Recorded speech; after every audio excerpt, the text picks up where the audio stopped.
to handle the disc. Reed and Snyder, the captains, they're interchangeable. They're both very strong. McArdle and Hartman-Filson, ridiculously tough to defend in the end zone. Straight year at Nationals. There's a nice catch. That was up. Looks like a nice put. Into the end zone, contested disc, and it's a score for Syzygy. Flannery McArdle going one-on-one to make it 3-3. McArdle, 6 feet tall. She's had some injuries this year. Wasn't playing in a couple of Carleton's games this weekend, but looked really healthy there.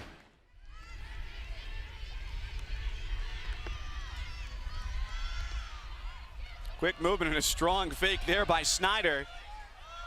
She redraws the mark, goes end zone and a score. Flannery McArdle using all of her 6-foot frame to tie it at 4. And a picturesque high backhand release from Julia Snyder. That was pretty.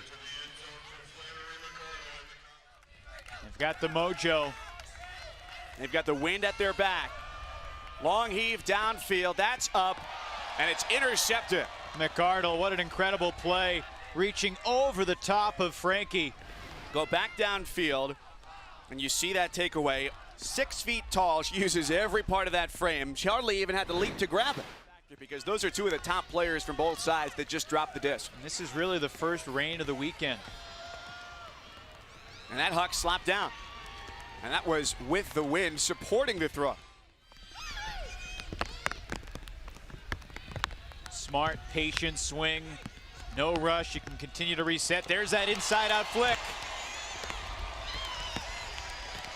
Too easy for Carleton. It's 7-6. That's just a pretty throw.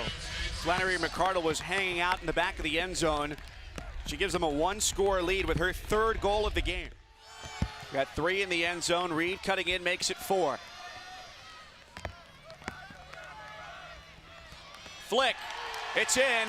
Who else? Flannery McArdle. And 8-7, Syzygy takes half. Down the sideline, Hartman-Filson, fake to Hammer. Crowd wanted the hammer. She's forced flick, end zone, and they get McArdle once again.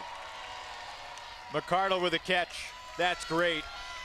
But the throw is the tremendous part of this point. Now forced forehand.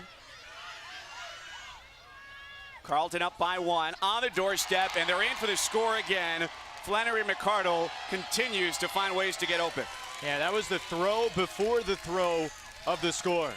The first break on the break side of the defender, and that left McArdle wide open. Defense, the cup is running crazy, but the backside defenders get to rest a little bit. Great read of the disc. High flick, and they've got it. Pulled down by Rick. They go end zone. You guessed it. Flannery McArdle, 7th goal of the game. And again, that wasn't a play designed to get McArdle in the end zone. Gets it to McArdle. Quintana goes end zone. McArdle right on the doorstep, not in.